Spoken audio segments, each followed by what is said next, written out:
Bonjour, aujourd'hui nous sommes au Centre Natin, un centre de yoga, avec Nathalie Babourage, qui est docteur en médecine et qui expérimente la santé intégrative.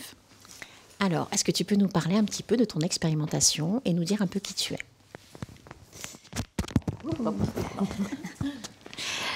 Bonjour Claudine. Alors, qui suis-je? C'est une bonne question. À chaque fois qu'on me pose la question, je commence à avoir des papillons dans le ventre, parce que je sens qu'une partie de moi a envie de s'exprimer. Et mon mental arrive et commence à sortir mes titres et ce que je fais concrètement aujourd'hui. Mais je vais rester sur cette notion d'exploratrice du vivant. Parce qu'aujourd'hui, c'est vraiment ça qui m'anime concrètement.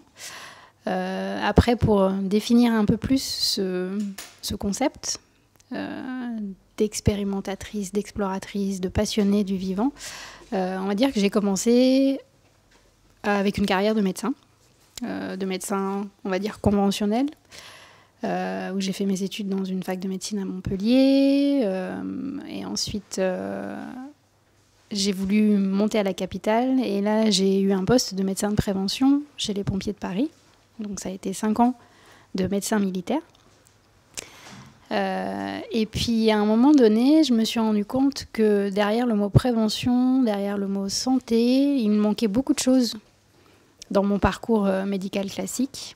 Et je l'avais déjà expérimenté parce que pendant que j'étais étudiante en médecine, suite à un problème de santé très classique chez les étudiants en médecine, de brûlure d'estomac, je me suis rendu compte que côté médecine classique, j'avais eu un diagnostic et un bilan complet qui disait qu'à part le stress, il n'y avait rien d'autre.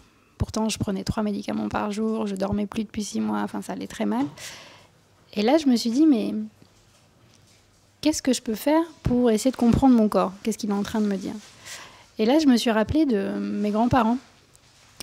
Parce que de 10 à 18 ans, j'ai grandi en Inde, à Pondichéry. Et tous les matins, mon grand-père faisait des postures, faisait des exercices de respiration, mes grands-mères cuisinaient en fonction des saisons. En fait, on faisait du yoga et de l'ayurveda sans nommer ces pratiques. Et je me suis dit, là, donc étudiante en médecine à galérer avec ces brûlures d'estomac, je me suis dit, pourquoi je n'expérimenterais pas pour moi? Et voir qu'est-ce qui se passe. Et au bout de quelques mois, j'ai pu arrêter mes médicaments. Et je me suis rendu compte que vraiment, il y avait quelque chose à faire de l'ordre de créer des ponts entre ce que la médecine actuelle a à nous apporter, qui est essentiel en termes de traitement curatif de certaines maladies. Mais pour tout ce qui est de la prévention et de l'accompagnement de l'être, peut-être qu'on pouvait s'inspirer d'autres approches qui avaient plusieurs millénaires d'expérimentation. Alors, j'ai commencé par la médecine chinoise, c'est ça qui est drôle. Et puis à un moment donné, je me suis dit, mais non, pourquoi ne pas aller directement dans mes racines? Tout à fait. Et donc déjà pendant mes études et ensuite pendant mon parcours de médecin militaire, je me suis formée en Ayurveda, en Inde, puis aux États-Unis. Je me suis formée à la yoga thérapie. Je pratiquais beaucoup de danse aussi. C'était une autre manière pour moi de me reconnecter à cette perception du vivant. Et il y a 4 ans, donc j'ai eu la possibilité de renouveler mon contrat militaire ou de partir. Et c'est un peu comme le film Matrix. Est-ce que je prends la pilule rouge ou la bleue? Et je me suis dit, il y a trop de synchronicité pour que je continue un modèle de sécurité sans me poser de questions. Il y avait un mal-être intérieur quand même. Pourtant, j'avais des horaires de bureau à l'époque, mais j'avais l'impression d'être en burn-out. J'arrivais plus à donner du sens à mon quotidien et j'arrivais plus à accompagner les personnes comme j'avais envie de le faire. Et donc là, tu parlais de déclic. Moi, c'est arrivé lors d'un voyage dans le désert pendant 1 semaine. Donc ça a été parfait pour faire le vide. Ça fait partie des choses, comme beaucoup de personnes, qui m'étaient désagréables. Ça m'a permis d'aller voir qu'est-ce qu'il y avait. Voilà, de commencer à comprendre qu'il y avait autre chose au-delà du visible. Et finalement, j'avais répondu à beaucoup de schémas conditionnés, inconscients, et ça commençait à arriver à la surface. Et je me suis dit, peut-être que c'est le moment de faire différemment, d'accueillir tout ça. Et voilà un peu comment, il y a 4 ans, donc, j'ai créé l'Institut de santé intégrative. C'était suite à... Donc, quand j'ai arrêté mon poste chez les pompiers, j'ai pris 3 mois sabbatiques où je suis partie aux États-Unis avec une caméra. Et je m'étais dit, je vais aller interviewer les pionniers en santé intégrative. Puisque ce terme, je l'ai découvert pendant ma période militaire où je faisais partie d'un groupe de recherche à l'OTAN sur la place de la santé intégrative dans les systèmes de soins actuels. Et s'il fallait résumer en une phrase, c'est comment associer le meilleur des progrès technologiques avec le meilleur des sagesses anciennes. Et c'est pendant ce groupe de recherche que je me suis rendu compte que dans différents pays, il y avait énormément d'initiatives qui existaient avec des supports scientifiques, économiques, et notamment aux États-Unis. Et c'était assez surprenant parce que de la France, on a l'impression que le système de santé américain est vraiment... Oui, vraiment plutôt cloisonné, avec les grands groupes. Alors qu'il y a ça, évidemment, mais il y a aussi des solutions innovantes qui sont un peu développées... En parallèle, finalement. C'est ça, ouais. Et ce qui m'a surpris aussi, c'est que pendant mes recherches, je me suis rendu compte que depuis 2014, le Conseil de l'Ordre des médecins américains a déclaré comme spécialité médicale la médecine intégrative. Et qu'il y a certaines facultés de médecine et des centres hospitaliers universitaires qui ont un service de médecine intégrative. Donc, un soignant ou un patient peut aller prendre un cours de méditation, peut aller prendre un cours de cuisine, peut avoir un soin de médecine chinoise au sein de la structure. Et avec toutes ces informations, je me suis dit, mais je vais aller interviewer ces pionniers-là. Donc j'ai passé comme ça d'est en ouest 3 mois à visiter des lieux très inspirants. Et je me suis dit, mais c'est pour quand en France? Et c'est avec cette énergie et cette inspiration-là que je suis revenue en France et que j'ai créé l'Institut de santé intégrative, donc il y a 4 ans.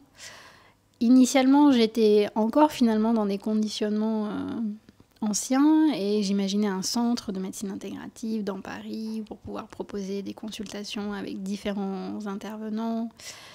Et j'ai un peu expérimenté ça, mais finalement, mon exploration intérieure continue et aujourd'hui, là où je me sens vraiment à ma place, c'est d'amener les gens en petits groupes à sortir de leur zone de confort. Et là où j'ai vraiment ma place en tant que connectrice, c'est que je les amène en Inde. Et on vit pendant un temps, 10 jours à 3 semaines, une expérience en immersion sur comment est-ce que je me reconnecte à ce qui circule en moi. À travers l'intelligence sensorielle, à travers les 5 sens, à travers écouter mon corps, les signaux, les différents signaux, des choses très basiques finalement que nous avons oubliées par nos conditionnements dès le plus jeune âge. Un enfant, spontanément, lui mettait une assiette avec plein de couleurs, il va y aller avec les doigts. Mais dans notre société, c'est non, prends la fourchette. Alors qu'aujourd'hui, on sait, grâce au progrès dans les neurosciences, que le contact de l'aliment avec les doigts, ça nous met déjà dans une attitude de digestion optimale. Et c'est dommage de couper tout ça. Et c'est un peu... finalement, derrière ces voyages sensoriels que j'invite les gens à aller expérimenter ce vivant. Alors si justement je viens te voir en consultation, est-ce qu'on peut parler de consultation de santé intégrative? Est-ce que tu peux nous donner un peu un exemple, enfin je ne sais pas si c'est une bonne question d'ailleurs, de si je viens en consultation, un peu comment tu vas appréhender finalement mon arrivée dans ta consultation? Alors c'est au contraire une très bonne question parce qu'on me la pose souvent, parce qu'on me voit encore avec la blouse blanche invisible. Et en fait, je ne fais plus de consultation individuelle. Pour différentes raisons. On va dire d'un point de vue purement administratif, c'est pas très simple en France. Avec une casquette de médecin, de proposer d'autres choses que de la médecine, c'est pas si fluide que ça, on va dire. Mais au-delà de ça, je me suis rendu compte que j'ai fait pendant un temps du coaching individuel. Donc déjà, je suis sortie du cadre de la consultation de médecine générale qui dure 20 minutes, top chrono, à un cadre plus large d'1 heure.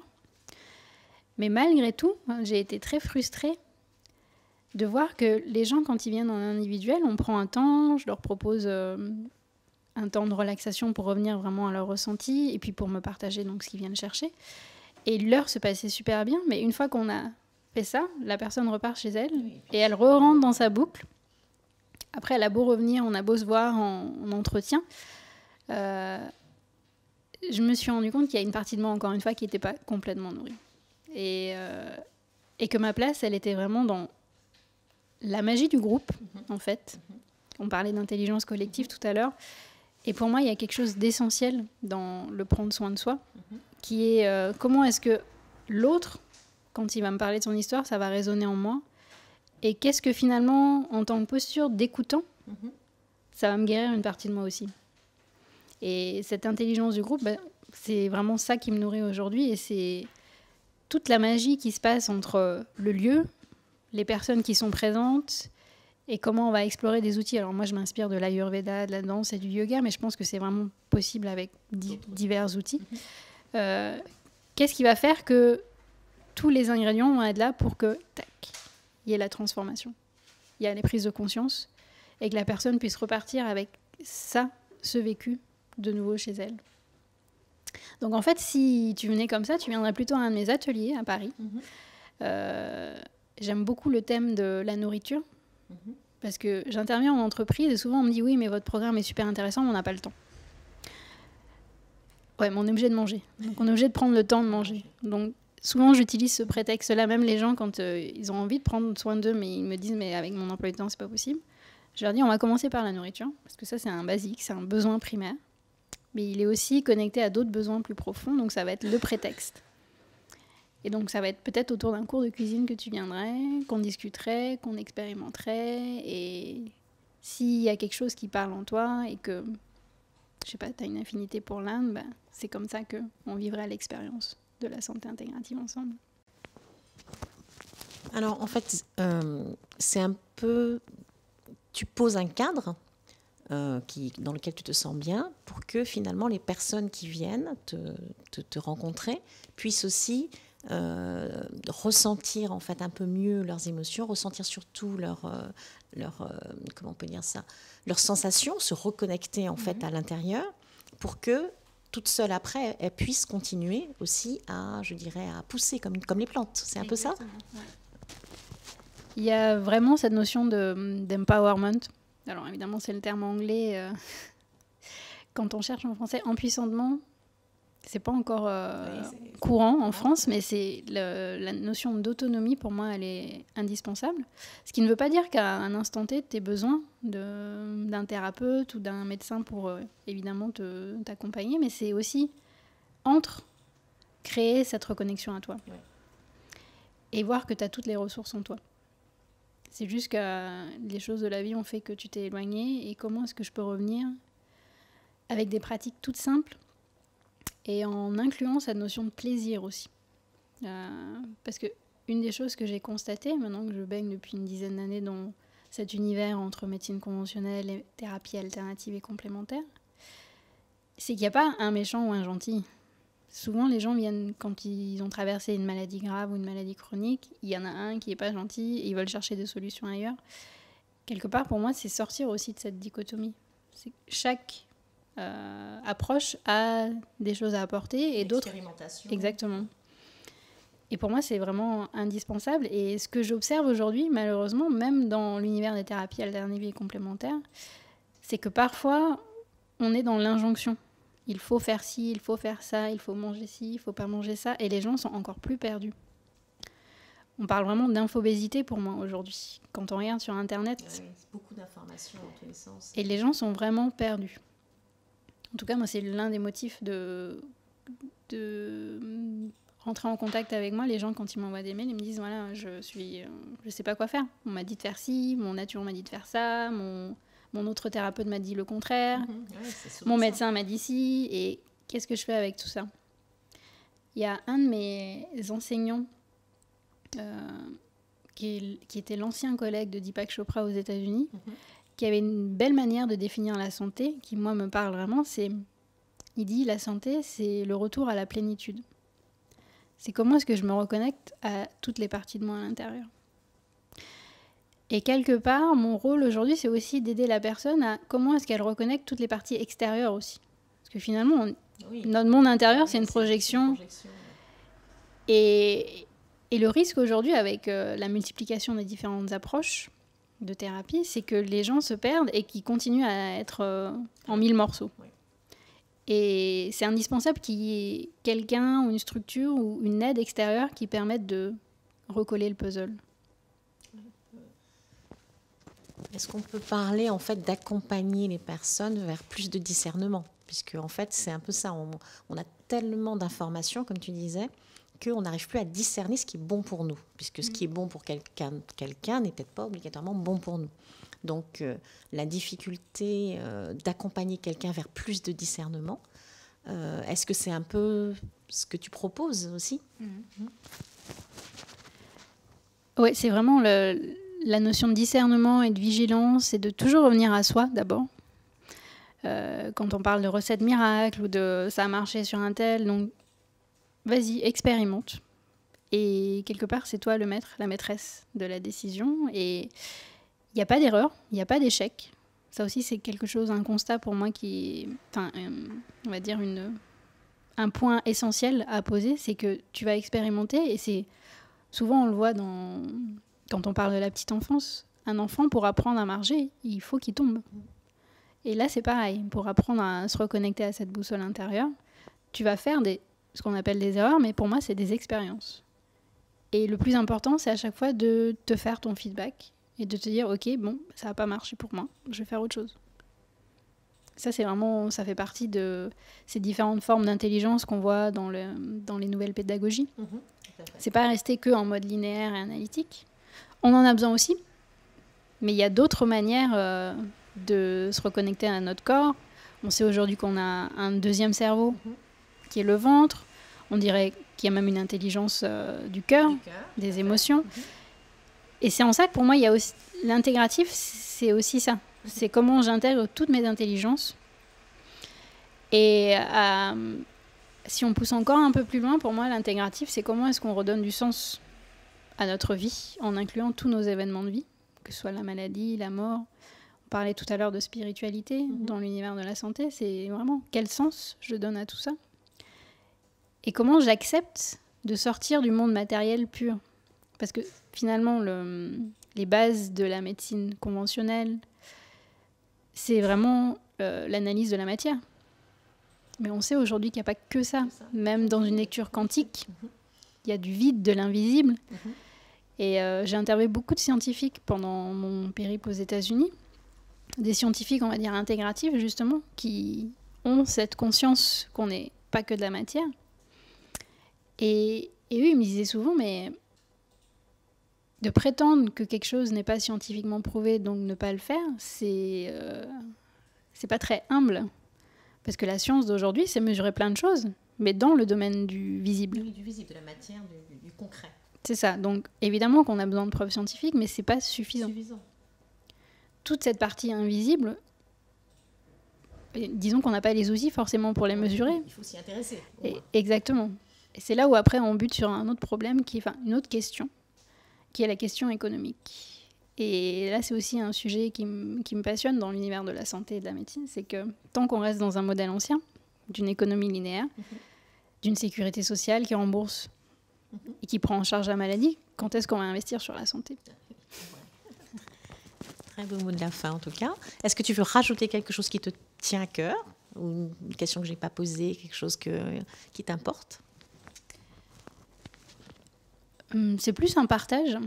Notre rencontre, le fait de découvrir le projet que tu portes, moi, ça me fait chaud au cœur, parce que je me dis que ça y est, ça arrive dans la matière.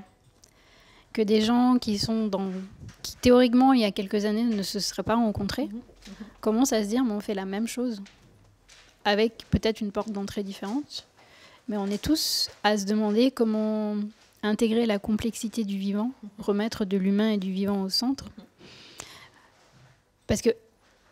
Et c'est grâce à des personnes comme toi que moi, ça me soutient dans ce que j'ai envie de faire avancer. Parce qu'aujourd'hui, si on regarde l'innovation santé, on est très high-tech. E-santé, transhumanisme, homme augmenté, c'est très bien, ça fait partie du progrès. Mais pour moi, c'est pas suffisant. Si on remet pas... Pour moi, la santé de demain, elle sera hyper connectée, mais elle a besoin d'être hyper humaine aussi. Sinon, on va devenir des robots. C'est dommage. C'est très dommage. Voilà. Merci beaucoup. Merci beaucoup, Nathalie. Voilà. Ravie d'avoir passé ce moment avec toi. Voilà. Pareil. Merci beaucoup. Au revoir. Génial. Tout simplement. Être mis en lien avec ceux qui veulent voyager dans le même monde que nous. Prendre conscience du pouvoir de nos imaginaires. Vraiment. C'est aussi simple que ça.